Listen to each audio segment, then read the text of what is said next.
Marcus Bennett's hand trembles as he holds the hospital bracelet. The small pink plastic band reads, Emma Walker, age 7, in faded black ink. He found it this morning, tucked inside his old wallet after 15 years. The bracelet should have been thrown away long ago. Instead, it sits in his palm like evidence of a promise he never kept. The memory hits him without warning. A sterile waiting room, fluorescent lights, a young mother named Sarah Walker crying into her hands while her daughter fought for life 3 floors above them.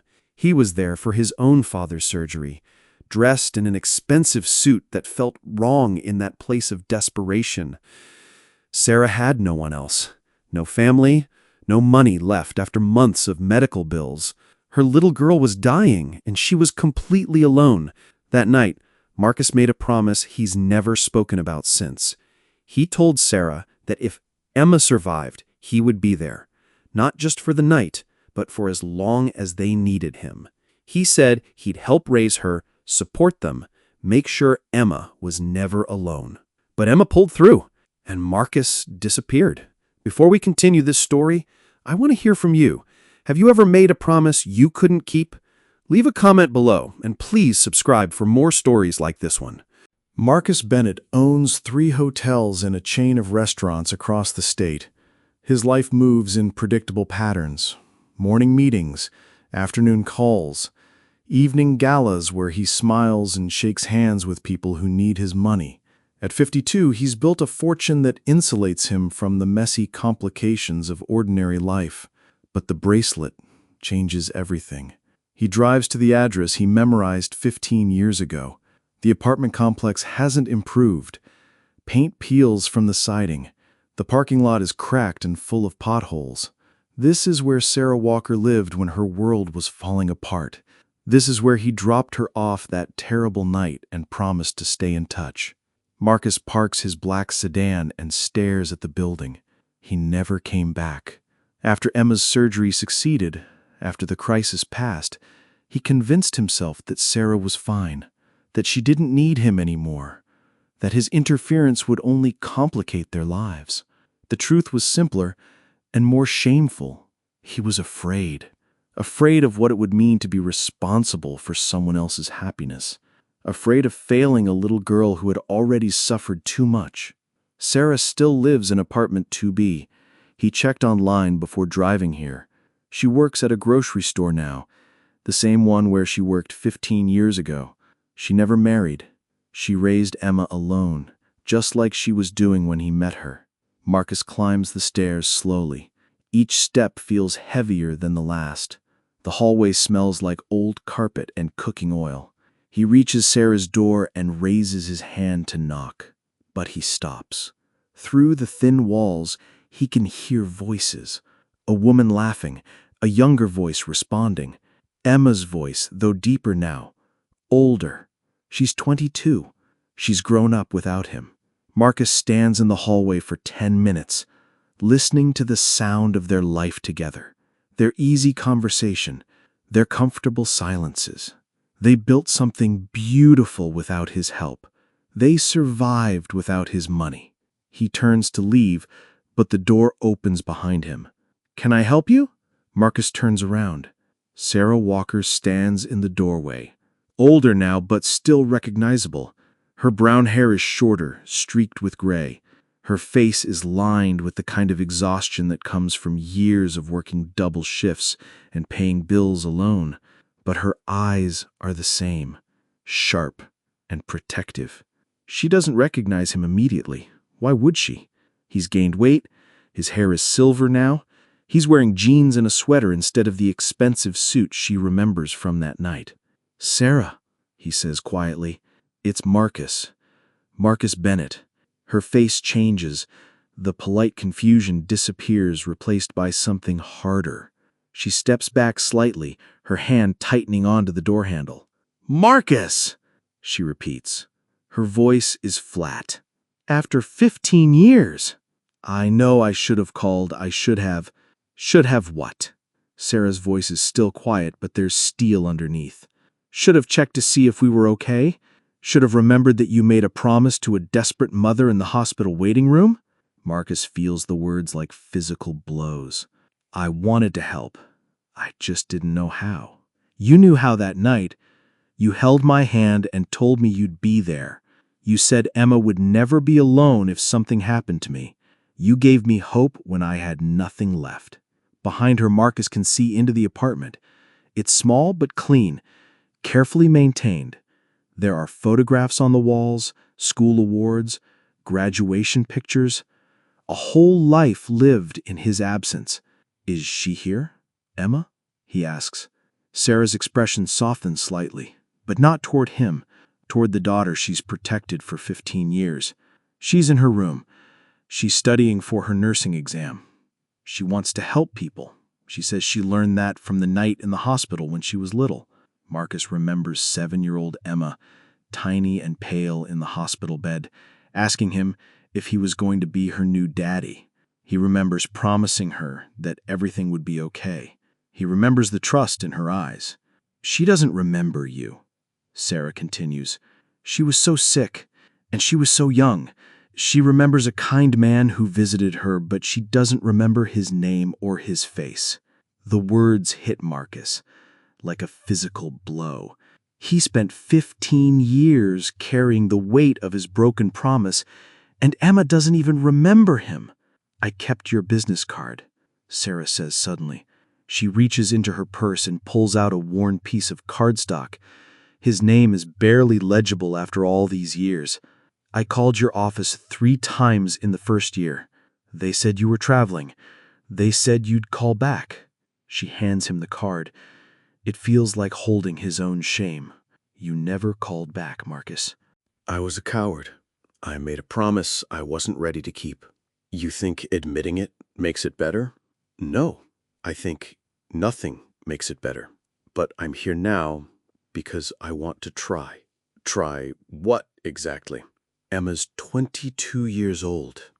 She's not the little girl you met in the hospital. She doesn't need a father figure now. I know I can't undo what I did, but I want to help her with school. Medical school is expensive, and No, absolutely not. Sarah, please let me explain. No, you don't get to buy your way out of this. You don't get to throw money at us and feel better about yourself. Do you know what happened after you left? Do you know what those first few months were like? Emma asked about you every day. She wanted to know when the nice man was coming back. She wanted to know if you were still going to be her daddy. I had to tell her you were busy. I had to make excuses for a grown man who couldn't keep his word to a sick child. I didn't know she remembered. She remembered everything that mattered to her. She remembered kindness. She remembered feeling safe. She remembered someone promising to take care of her. It took her 6 months to stop asking. It took her a year to stop waiting. I was young. I was scared. I was 25 years old. I was working 2 jobs and sleeping in hospital waiting rooms. I was scared every single day, but I didn't run away. I want to make it right. You can't. There's no making this right. There's only what you choose to do now. Take this back. We don't need your money. We never did. What did you need? I needed to know we weren't forgotten. I needed to know that someone cared what happened to us. I did care. I still care.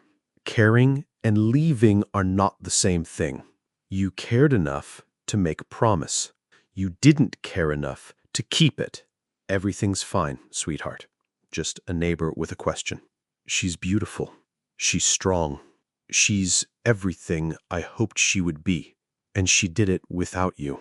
I know I don't deserve forgiveness. But maybe I could what? Be her friend? Her mentor? Her father figure? She had 15 years to be any of those things. You chose not to be. I'm sorry. I know you are, but sorry doesn't change what happened. Sorry doesn't give Emma back the father she thought she was going to have. Goodbye, Marcus. I think about her every day, he says suddenly. The words come out broken, raw. I think about what she must have felt when I didn't come back. I think about the promises I made and the man I pretended to be. Sarah's expression doesn't change. And what did those thoughts change? Nothing, Marcus admits. They changed nothing. Exactly. Sarah's voice is matter of fact. You felt guilty, so you told yourself that feeling guilty was enough. You convinced yourself that carrying the weight of what you did was the same as actually doing something about it. Marcus feels something breaking inside him. Not just guilt or shame, but the careful structure he's built around his life, the justifications, the reasons, the story he tells himself about being a good man who made one mistake. I built a successful business, he says, though the words sound hollow even to him. I employ hundreds of people. I donate to charity. You thought you could balance the scales. You thought being good to other people would make up for abandoning us. Yes, Marcus whispers. That's not how it works, Sarah says. You can't pay off a debt to one person by helping someone else. You can't buy forgiveness from a little girl by donating to children's hospitals. The truth of her words hits him like a physical blow. Marcus feels his carefully constructed world crumbling around him. For 15 years, he's told himself he was a good man who made one mistake. Now he sees the truth. He was a man who chose his comfort over a child's welfare, then spent 15 years trying to forget it. I loved her, he says, and the words surprise him. That night in the hospital, when she was so sick, I felt something I'd never felt before. I wanted to protect her. I wanted to save her. But you didn't, Sarah says simply. No, I didn't. Behind Sarah, Emma appears in the doorway again. This time, she looks directly at Marcus. Her eyes are curious, not hostile. She doesn't know who he is, but she can see that he's upset. Mom, Emma says gently, are you sure everything's okay? Sarah turns to look at her daughter. When she does, Marcus sees something in her face that takes his breath away. Pure, uncomplicated love. The kind of love he promised to give Emma, but never delivered. Actually, Sarah says slowly, there's someone I'd like you to meet. Marcus's heart stops. He's not ready for this. Emma doesn't remember him, and maybe that's better. Maybe it's kinder to let her keep living without knowing about the man who promised to be her father and then disappeared. Emma, Sarah says, this is Marcus Bennett. He's someone we knew when you were little. Emma steps forward, extending her hand, with the polite confidence of a young woman who's learned to navigate the world on her own. Nice to meet you, Mr. Bennett. Marcus takes her hand, and for a moment, he's transported back 15 years. Her hand was so small then, lost in his palm as he held it, and made promises he couldn't keep. Now her handshake is firm, confident. She's grown into exactly the kind of person he'd hoped she would become. You too, he manages to say. Emma studies his face with the careful attention of someone studying for medical school. You look familiar. Did we meet at the hospital when I was sick? Marcus looks at Sarah, uncertain. She nods slightly. Yes, we did. I remember someone being very kind to me, Emma says. Someone who made me feel safe.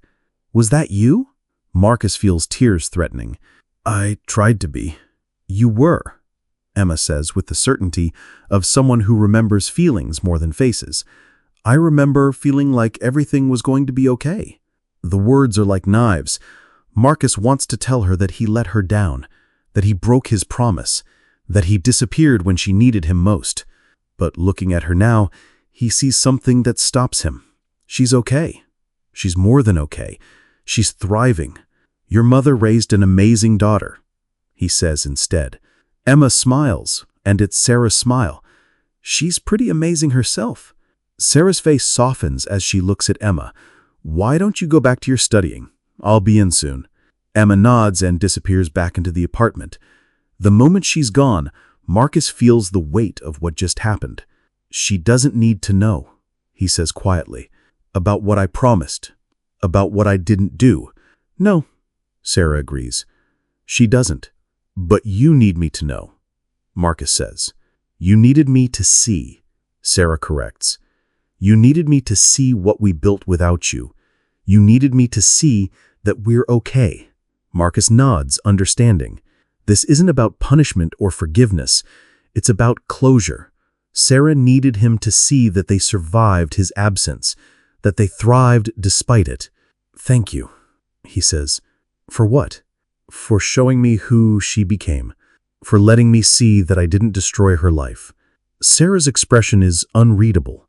"No, Marcus, you didn't destroy her life, but you weren't part of it either." She steps back toward her door. "Goodbye." This time, she closes it. Marcus sits in his car in the parking lot for 20 minutes after Sarah closes the door. He stares at the apartment building, at the windows that hide the life he walked away from. The pink hospital bracelet lies on the passenger seat next to him, a small piece of plastic that suddenly feels heavier than everything else he owns. He drives home through familiar streets that now feel foreign. His house sits on 5 acres of perfectly manicured lawn behind gates that keep the world at bay. The silence inside is absolute. No voices, no laughter, no sounds of life being lived. Marcus has lived alone for 15 years. He's told himself it's by choice, that he values his independence. Tonight, for the first time, he wonders if he's been hiding. He pours himself a drink and sits in his study, surrounded by awards and photographs from charity galas. Pictures of him shaking hands with politicians and celebrities. Pictures of him presenting oversized checks to various causes.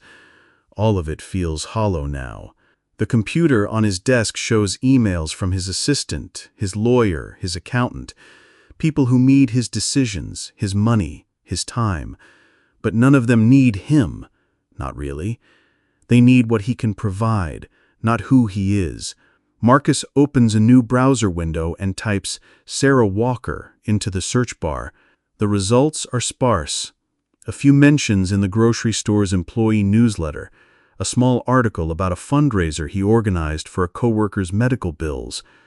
No social media presence, no public footprint. He searches for Emma Walker Nursing School and finds more. A dean's list announcement, a scholarship recipient list, a photo from a volunteer event at a children's hospital. In the picture, Emma is kneeling beside a young patient, her face gentle and focused. She's become exactly what he hoped she would be. Marcus picks up his phone and scrolls through his contacts.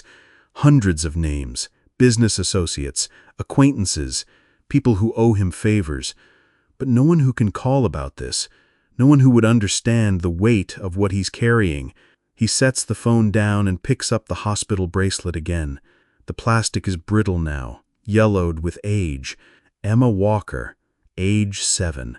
Such a small thing to carry such enormous meaning. Marcus makes a decision. He opens his laptop and begins typing. 3 hours later, he's written a letter.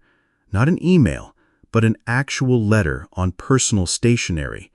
He reads it over twice, makes small corrections, then prints it out. It's 3 pages long, handwritten in his careful script. The next morning, Marcus drives to the grocery store where Sarah works. He doesn't go inside. Instead, he sits in the parking lot and watches through the large windows. He can see her at Register 3, scanning items with the efficient movements of someone who's done this job for years. She smiles at each customer, makes small talk with the regulars. She's built a life here, connections that matter. A young man approaches her register and Marcus recognizes him as Emma. She's brought her mother lunch and they talk quietly while Sarah rings up the next customer. Their ease with each other is obvious even from this distance. They're a team. They've always been a team. Marcus watches them for an hour. He sees how Sarah's face lights up when Emma appears. He sees how Emma instinctively helps bag groceries for the elderly customers. He sees a relationship built on mutual respect and genuine affection. They don't need him. They never did. Marcus drives to a florist and buys a simple arrangement. White roses, nothing elaborate. He drives back to the apartment complex and climbs the stairs to 2B. The letter and flowers sit outside Sarah's door with a note that says simply, "Please read this when you're ready." From M. He doesn't knock. He doesn't wait for her to come home. He leaves the gifts and walks away. That evening, Marcus's phone rings. Sarah's name appears on the screen and his heart races. "Hello," he says. "I got your letter," Sarah says. Her voice is neutral, giving nothing away. "I meant every word," Marcus says. "I know you did." There's a pause. "Marcus, what do you want from us?" The question catches him off guard. "I don't want anything from you. I want to give you something." "What?" "Peace," he says. "I want to give you peace. I want you to know that I understand what I did, and I understand why you can't forgive me. I want you to know that I'm not going to bother you anymore." Sarah is quiet for a long moment. "You're leaving us alone?" "Yes," Marcus says. "But I'm also setting up a scholarship fund for students like Emma, kids who've overcome medical challenges and want to go into healthcare. I'm calling it the Walker Foundation." "Marcus, I know that's not for you," he says quickly. "It's not to make me feel better. It's because she inspired me. Watching her choose to help other people after everything she went through, I want to help other kids like her." Sarah is quiet again. "Is that enough for you? Is that how you're going to live with what you did?" "No," Marcus says honestly. "Nothing will be enough, but it's what I can do. And you'll leave us alone, if that's what you want? But Sarah, if Emma ever needs anything, if something happens and you have nowhere else to turn, please call me. Please don't let pride keep you from asking." The line goes quiet. For a moment, Marcus thinks she's hung up. "Why?" Sarah asks finally. "Because I love her. I've loved her for 15 years, and I love you for raising her to be the person she is. That doesn't give me any rights. It doesn't change what I did. But it's true." "I know," Sarah says softly. "I know it's true." The line goes quiet again. This time, she does hang up. 6 months later, Marcus receives a graduation announcement in the mail. Simple white cardstock with elegant black printing. Emma Walker, Bachelor of Science in Nursing, summa cum laude. There's no personal note, no return address, just Sarah's careful handwriting on the envelope. Marcus stares at the announcement for a long time. He imagines the graduation ceremony. Sarah sitting in the audience, proud and emotional. He imagines Emma walking across the stage, her life stretching out before her full of possibility. He imagines the celebration afterward, quiet and intimate, just the two of them. He should feel excluded. He should feel bitter about being left out of such an important moment. Instead, he feels something else. Relief. They're okay. They're thriving. They don't need him. And that's exactly as it should be. Marcus frames the announcement and hangs it in his office, next to his own awards and accolades. It doesn't belong there, but it matters more to him than anything else on the wall. The Walker Foundation awards its first scholarships that fall. 3 students, all with medical histories that required courage and determination to overcome. Marcus attends the ceremony, and for the first time in months, he feels like he's doing something meaningful. One of the recipients is a young man named David Chen, who lost his leg in a car accident and wants to become a physical therapist. During his speech, David talks about the nurses who helped him during his recovery. "They didn't just take care of my body. They took care of my hope. They made me believe I could still do anything I wanted to do." Marcus thinks about 7-year-old Emma lying in the hospital bed, asking if he was going to be her daddy. He thinks about the hope in her eyes and how he carried that hope for exactly 1 night before fear made him abandon it. After the ceremony, Marcus drives to the grocery store where Sarah works. He doesn't go inside. He just sits in the parking lot and watches her through the windows. The same way he did 6 months ago. She looks the same, but something about her posture seems lighter, less burdened. A young woman in scrubs approaches the store entrance. Emma, still recognizable despite the years, now carrying herself with the confidence of someone who's found her purpose. She's coming to pick up her mother after work, the same way she did when Marcus watched them before. Marcus starts his car and drives away. He doesn't need to see more. He doesn't need to know more. They're living their lives, and that's enough. 2 weeks later, Marcus's phone rings. Sarah's name appears on the screen. "Hello," he says, his heart racing. "Marcus," Sarah says, "I wanted to thank you." "For what?" "The scholarship recipients. I read about them in the newspaper. What you're doing is good. It's the least I can do." "No," Sarah says firmly. "It's not the least. It's not penance. It's not guilt. It's something good that you're choosing to do." I don't know how to respond to that. Emma started her job at Children's Hospital last week. She loves it. She's exactly where she's supposed to be. "I'm glad," Marcus says, and means it. "I want you to know something. I'm not angry anymore. I was angry for a long time, but I'm not angry now." "Why not?" "Because she's happy. Because she's whole. Because she became exactly who she was meant to be, and your absence didn't change that." Marcus feels tears threatening. "I'm sorry I wasn't there to see it." "I know you are.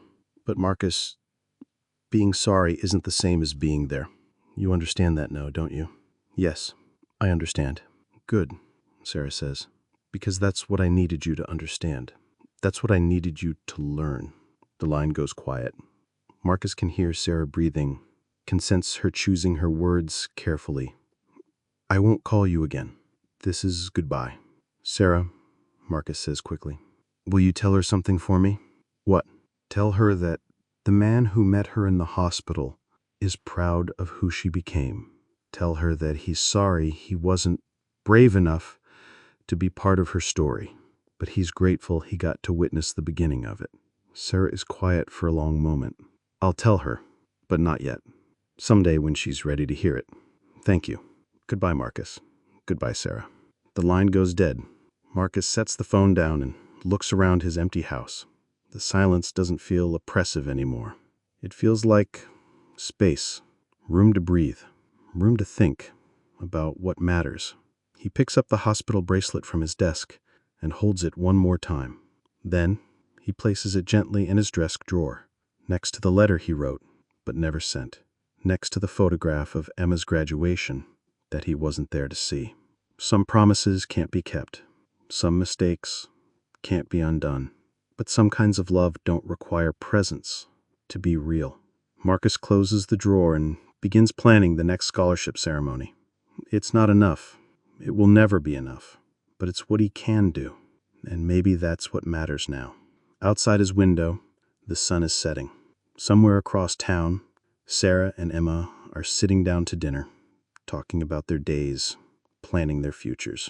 Their life continues, full and rich and complete. Marcus smiles, and for the first time in 15 years, he feels something like peace.